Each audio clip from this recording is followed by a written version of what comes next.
ओम वंदे गौ मातरम। मित्रों, गर्भावस्था में यदि थोड़ी सी असावधानी हो जाए, कि सावधानी ना रखी जाए, तो कई बार माँ और बच्चे को बहुत अधिक हानि हो सकती है और कभी कभी गर्भपात की स्थिति भी बन जाती है। और उसके अलावा कभी कभी गर्भपात बचा लिया जाता है, डॉक्टर दवाई यदि देते हैं तो गर्भपात बच जाता है, लेकिन वो जो बच्चा जन्म लेता है वो जीवन भर कुछ ना कुछ रोग, कुछ ना कुछ समस्याओं को झेलता है, जिसमें कई बार हार्मोन्स डिसबैलेंस होना और शरीर में कोई भी अंग में विकार आ जाना, ये समस्याएं होती हैं। मित्रों, तो आज हम इस वीडियो में आपको बताने वाले कि 10 चीजें जो आपको गर्भावस्था में नहीं खानी है। यदि आप इनका सेवन करते हैं, कम से कम 3 महीने तो आप मत खाइए, और वैसे कुछ चीजें तो आप बिल्कुल मत खाइए।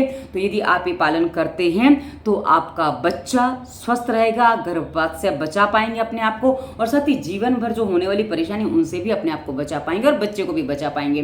तो चलिए सबसे पहले आपको बता दूं ये 10 चीजें क्या हैं जिनसे आप अपने आप को बचाएं, ताकि आपका बच्चा और आप दोनों स्वस्थ रहें और मस्त रहें। तो चलिए, पहली जो चीज है वो है मित्रों ग्वारपाठा, जिसे आप एलोवेरा के नाम से भी जानते हैं। ग्वारपाठा की प्रकृति मूलतः उष्ण होती है, थोड़ी सी गर्म होती है, और ये क्या करती है, ये गर्भाशय में संकुचन पैदा करती है। तो गर्भाशय में यदि संकुचन पैदा होता है तो उसके कारण से कभी कभी गर्भपात यानी कि ब्लीडिंग होने लग जाती है और गर्भपात की संभावना भी बन जाती है। तो इसलिए कम से कम 3 महीने, और यदि आपको ज्यादा समस्या है तो आप 9 महीने यदि ग्वारपाठा यानी कि एलोवेरा का सेवन नहीं करेंगे तो कोई नुकसान नहीं होने वाला। हाँ, आप खाएं नहीं, आप यदि स्किन पे आदि लगाना है तो लगा सकते हैं, पर आपको उसको खाना नहीं है, ये आपको सावधानी रखनी है। ऐसा नहीं कि आप स्किन पे भी नहीं लगा सकते, तो आप लगा सकते हैं, यदि आपको आराम मिलता है उससे तो लगाइए, पर आपको ग्वारपाठा यानी कि एलोवेरा का सेवन नहीं करना, यानी कि खाना नहीं है किसी भी रूप में, ना जूस के रूप में, ना किसी सब्जी के रूप में, किसी भी रूप में आप ग्वारपाठा का 9 महीने सेवन मत करिए यदि आप गर्भपात से अपने आप को बचाना चाहते हैं तो।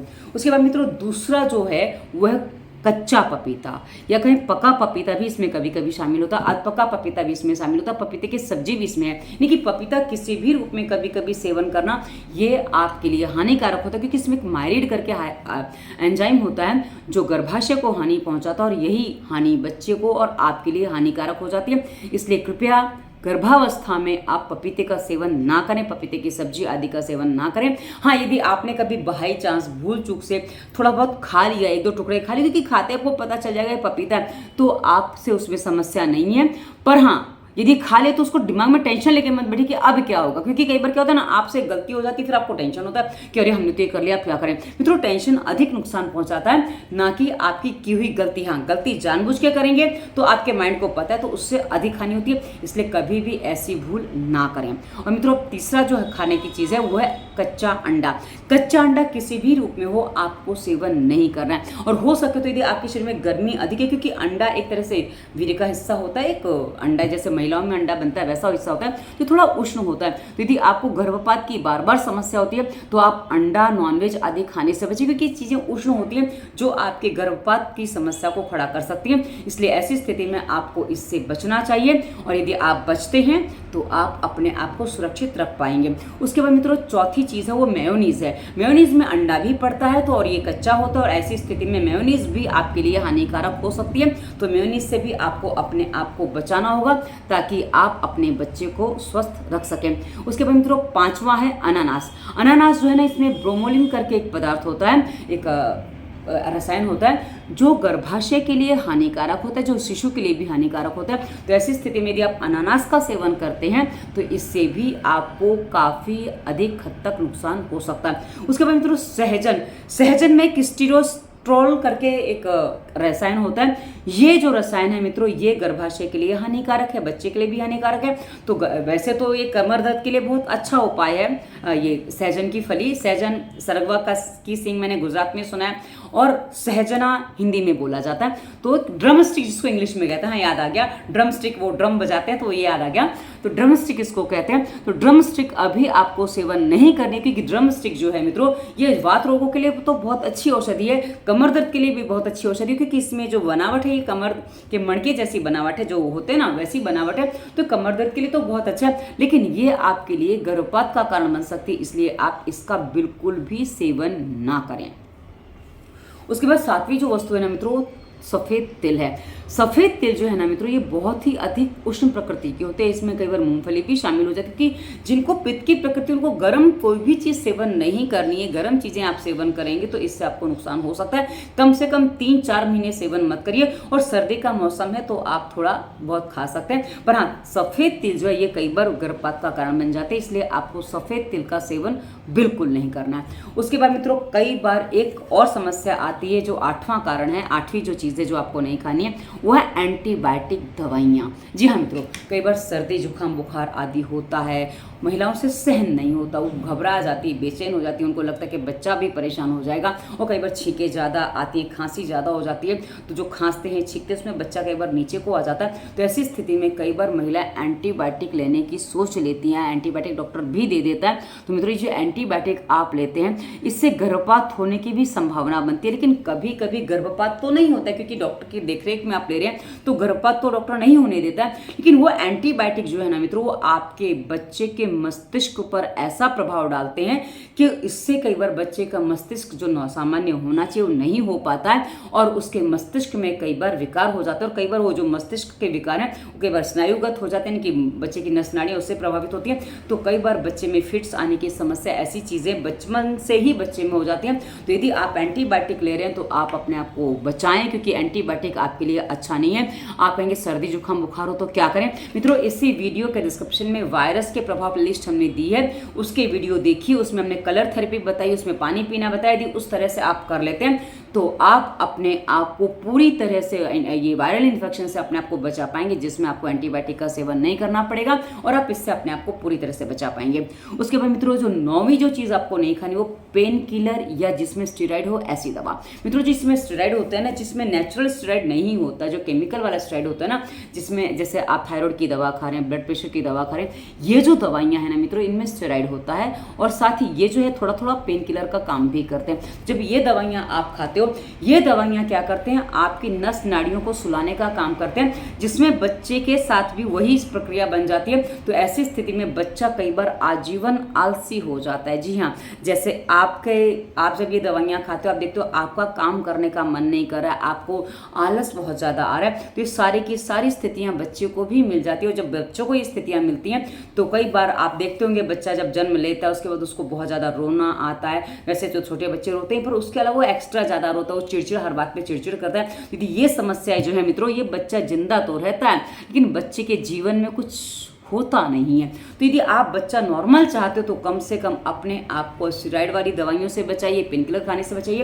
क्योंकि यदि आप पेन किलर खाते हैं, स्टेरॉइड वाली दवाइयाँ आप खाते हैं, तो ये आपको नॉर्मल पेन नहीं आने देगा, प्लस आपकी डिलीवरी सीजर होगी। और जिसकी सीजर डिलीवरी होती है ना मित्रों, उसके बच्चे ने जन्म के लिए जो प्रक्रिया की जाती है, जो मेहनत की जाती है, वो नहीं की है, जिससे उसके अंदर रोग प्रतिकारक क्षमता का विकास नहीं होता है। रोग प्रतिकारक क्षमता का जब विकास नहीं होता है तो बच्चा बार बार सर्दी जुकाम आदि से पीड़ित होता रहता है, बुखार आता रहता है, और कुछ ना कुछ समस्या उसको बनी रहती है। उसका पाचन तंत्र कमजोर होता है, उसका ब्रेन कमजोर होता है, ऐसी बहुत सारी समस्याएं होती हैं बच्चे में। और यदि आप अनुमान लगाना चाहते हैं, आप देखना चाहते हैं प्रत्यक्ष रूप से, तो आप अपने घर में, अपने आसपास देख लीजिए। जो बच्चे नॉर्मल डिलीवरी से हैं वो बच्चे अलग हैं, और जो सीजर से होते हैं उनके अंदर कुछ अलग बातें होती हैं, उनमें कुछ शॉर्ट टेम्पर जैसी स्थिति बन जाती है, जो बच्चे को आजीवन झेलनी पड़ती है। इसलिए कभी भी गर्भावस्था में पेन किलर नहीं खाना चाहिए। यदि आपको कहीं दर्द वगैरह है तो मित्रों, आपको कोई समस्या जैसे थायराइड, ब्लड प्रेशर की समस्या, तो इसी वीडियो के डिस्क्रिप्शन में गर्भावस्था प्लेलिस्ट में हमने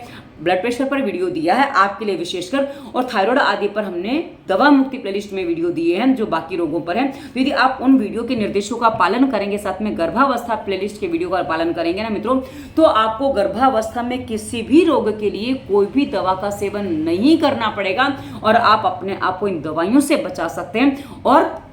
और कई बार इन दवाइयों से जो गर्भपात हो जाता है, क्योंकि दवाइयाँ यदि थोड़ी ज़्यादा हो जाए तो गर्भ का ठीक से विकास नहीं होता, तो गर्भपात करवाना पड़ जाता है। तो उन सारी समस्याओं से आप अपने आप को बचा सकते हो। कई बार किसी को क्या है, गर्भावस्था में ही थायराइड या डायबिटीज आ जाता है, तो ऐसी स्थिति में आपको घबराने की आवश्यकता नहीं। यदि आप हमारे गर्भावस्था प्लेलिस्ट के वीडियो देखकर उसका ही पालन कर लेंगे ना, तो आप जो स्वास्थ्य नियम का पालन करेंगे, जो नाक में तेल डालेंगे, पानी बढ़ा लेंगे, आप बोलेंगे कैसे डालना है, हमने सब बताया, कर लेंगे, तो इससे आपकी जो सामान्य समस्याएं जो आ गई, जो गर्भावस्था में आई हैं, उनसे आपको छुटकारा बहुत जल्दी मिल जाएगा। उनके लिए आपको कोई भी दवाइयाँ आदि खाने की आवश्यकता नहीं पड़ेगी, आप अपने आप को वहाँ बचा सकते हो।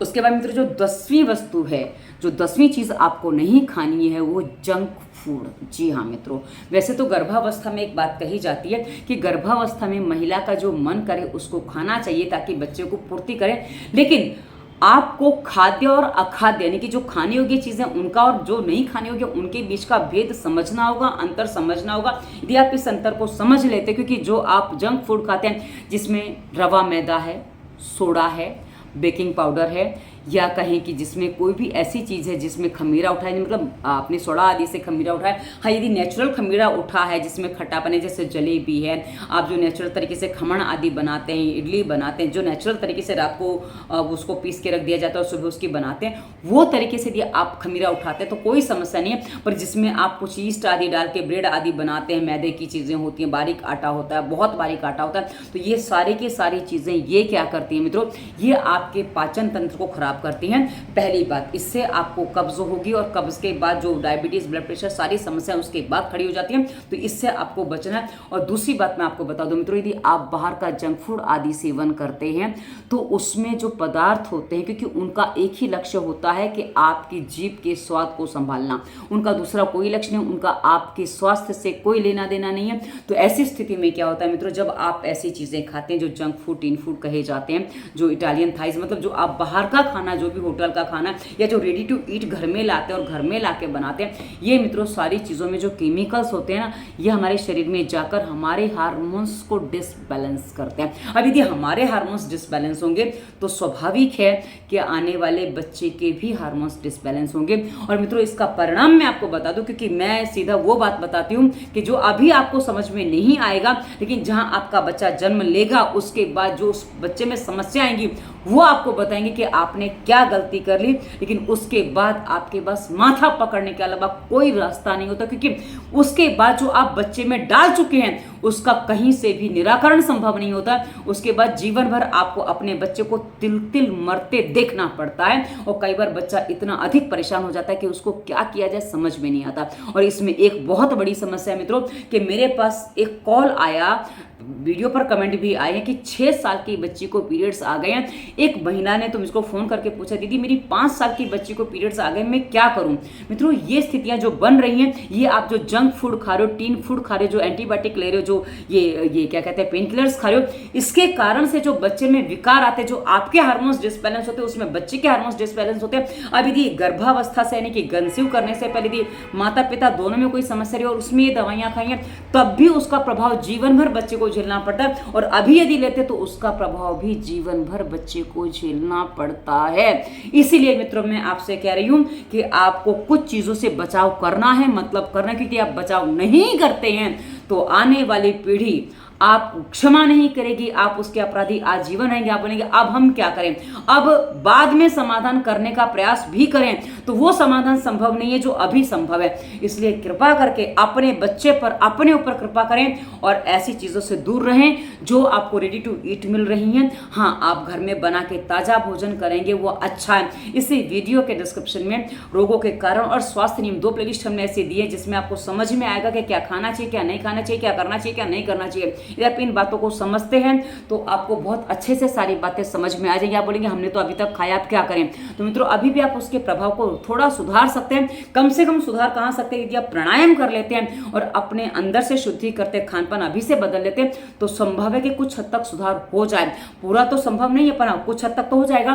पर बाकी क्या है ना, आप प्रकृति के कितना निकट जा पाते हैं, प्रकृति को कितना फॉलो कर पाते हैं, उतना ही प्रकृति आपको विकृतियों से बचा लेती है। और कई बार प्रकृति विकृतियों के असर निकाल भी देती है, क्योंकि मैंने देखा है। पर कुछ चीजें रह जाती हैं वो आजीवन झेलनी पड़ती है, क्योंकि जैसे कहा ना, कोई चोट लगी, कोई मार लगी, उसका घाव भर जाता है लेकिन उसका निशान रह जाता है। तो ऐसे निशान कुछ शरीर में भी रह जाते हैं, कुछ मन पर रह जाते हैं और उनसे बचना है तो इस वीडियो के निर्देशों को ध्यान से आपने आशा सुना होगा और इन चीज़ों को ना सेवन करें ताकि आप अपने आप को बचा सके और अपने बच्चे को बचा सके और आजीवन रहने वाले रिग्रेट को आप बचा सके, अपने आप से अपने आप को बचा सके। क्योंकि रिग्रेट यदि रह गया तो जीवन में आप अपने आप को कभी क्षमा नहीं कर पाएंगे। तो आशा आपको समझ में आया होगा और हमने जो निर्देश दिए हैं, निर्देशित वीडियो डिस्क्रिप्शन में सभी लिंक आपको मिलेंगे, देखेंगे, पालन करेंगे तो आपको हर समस्या का समाधान मिलेगा। क्योंकि हमारा कोई एक वीडियो आपको नहीं देखना, क्योंकि आप कहां से क्या गलतियां करें, क्या भूलें करें, ये आपको समझना अनिवार्य होती है। यदि आप समझ लेते हो तो ही आप सब कुछ सही कर सकते हो, अन्यथा जो बिगड़ रहा हो तो बहुत अधिक बिगड़ चुका है और कितना संभाल सकते हैं पता नहीं है, पर आपके हाथ में आप कितना करते हो। और अंत में हमने अपना नंबर दिया, डिस्क्रिप्शन के लिंक एक बार देखिएगा, अंत में हमने अपना नंबर दिया, नंबर हमने कंसल्टेंसी के लिए दिया, पर हमारे डिस्क्रिप्शन के वीडियो देखने में आपको 2 से 4 दिन का समय लगेगा, समय आपको देना होगा, देंगे तो समझ पाएंगे और कर पाएंगे और सब कुछ सही हो सकता है। आपके हाथ में है, कोई और कुछ नहीं कर सकता आपके लिए। तो ये वीडियो कैसा लगा अवश्य बताइएगा। धन्यवाद। वंदे मातरम।